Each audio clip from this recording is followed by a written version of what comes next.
Guys border 2 release हो चुकी है और इस बार एक्सपेक्टेशंस और उम्मीद से भी ज्यादा धमाकेदार है। स्पॉटलाइट इस बार सिर्फ फिल्म पर नहीं, उसके म्यूजिक सोल पर भी है। Legendary composer singer Anu Malik ने अपने इंटरव्यू में बॉर्डर के आइकॉनिक गानों के पीछे का पूरा विजन बताया है।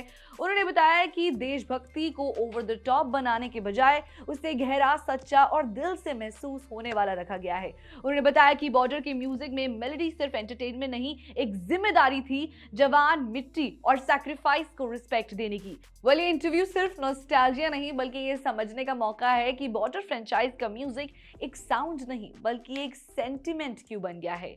Watch the video till the and.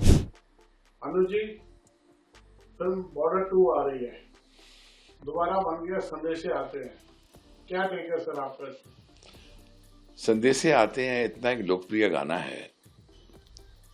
ये गाना 28 साल हो गए, शायद 28 या 29 साल हो गए, मुझे लगता है 30 साल हो जाएंगे, क्योंकि जब नींव रखी गई थी, जेपी साहब जब आए थे हमारे पास, उन्होंने कहा था कि अनु मुझे कुछ ऐसा गाना चाहिए जो सदा सदा चले। मैंने कोशिश बहुत की लेकिन हाथ में कोई मुखड़ा नहीं आ रहा था। एक दिन जावेद साहब को लेके आए और जावेद साहब ने पूरा गाना लिखा हुआ था। मैं इसलिए बताना चाहता हूं विस्तार में कि आपने एक सवाल किया कि कैसा लग रहा है। दरवाजा बंद कर दिया था, जहां आज हम लोग इंटरव्यू दे रहे हैं वही जगह है, और वहां सिर्फ जेपी साहब और जावेद साहब बैठे हुए थे और मैंने गाना बनाना शुरू किया। Rest is history, rest is history. उसकी रिकॉर्डिंग तक मुझे अच्छी तरह याद है, सुबह के 5 बज गए थे गाना करते करते। सहारा स्टूडियो था, नया नया खुला था और मैं वहां पहुंच गया। सतीश जी हमारे रिकॉर्डिस्ट थे, कभी आप उनसे भी मुलाकात करो। वो थे वहां, और किस तरह मैंने सोनू निगम और रूप कुमार राठौड़ को रिकॉर्ड किया। मैंने किस तरह, वो कह रहे थे भाई अन्नू जी आप अलग अलग रिकॉर्ड करो, मैंने बिल्कुल नहीं, मैं दोनों को साथ में रिकॉर्ड करना चाहता हूं। इतनी मेहनत की गई है, पूरा चकाचक हॉल भरा हुआ था कोरस के साथ, म्यूजिशियंस के साथ। आज जब ये गाना फिर से आ रहा है दुनिया में तो एक अजीब सी खुशी भी होती है। मैं बताता हूं क्यों। गाना इतना चला, हर हिंदुस्तानी के डीएनए में गाना है ये। और मैं ये भी कहना चाहता हूं कि ये गाना इसलिए बना था क्योंकि जेपी साहब ने मुझे पूरी कहानी सुनाई थी अबाउट द सोल्जर्स, उनकी सैक्रिफाइस। उनकी स्टडी इतनी स्ट्रांग थी जेपी साहब की about the army, navy, air force की, जितनी उनकी तारीफ की जाए कम है।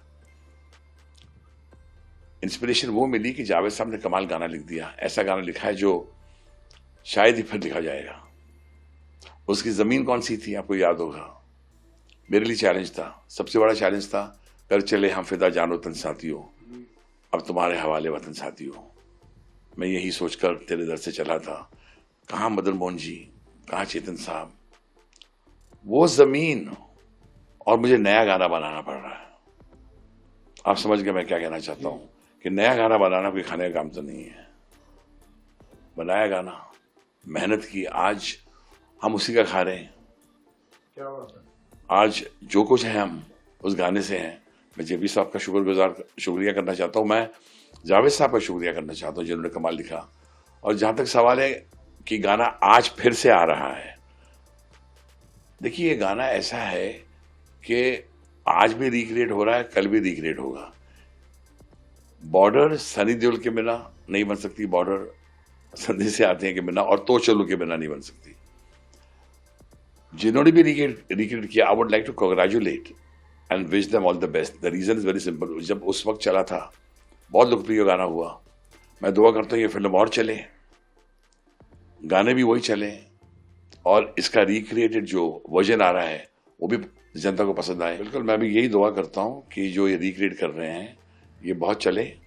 मैं निधि दत्ता को बहुत शुभकामनाएं देना चाहता हूँ, जेपी साहब को शुभकामनाएं देना चाहता हूँ, म्यूजिक कंपोजर जो रिक्रिएट कर रहे हैं उनको, लिरिक राइटर सबको मैं चाहता हूँ कि ये बहुत अच्छा गाना हो और बाहर जब जनता के पास आए तो जनता अपने दिल में बसा ले इस गाने को। संदेश से आते एक आइकॉनिक गाना है जो किसी के खून से निकल नहीं सकता। वो गाना वो है जो लोग 26 जनवरी को गाते ही गाते हैं, 15 अगस्त को गाते ही गाते हैं और गाते ही रहते हैं। यानी कि अगर कोई इसका मीम भी बना ले तो लोग भड़क जाते हैं। ये वो गाना है। मैं पहले भी मैंने कहा था आपसे, मैं आज भी कहूँगा, मैं अपने आप को बहुत खुशनसीब मानता हूँ कि सरस्वती माँ ने मुझे चुना, ये गाना मैं बना सका because of the blessing of Saraswati माँ। लोग अन्नू मलिक को जब बोलते हैं कि अन्नू मलिक जी आपने संदेश से आते हैं बनाया, और एयरपोर्ट्स पर जब आर्मी के कुछ फैमिलीज मिल जाते हैं और जो गले मिलते हैं, मैं समझता हूँ मेरी जीत हो गई।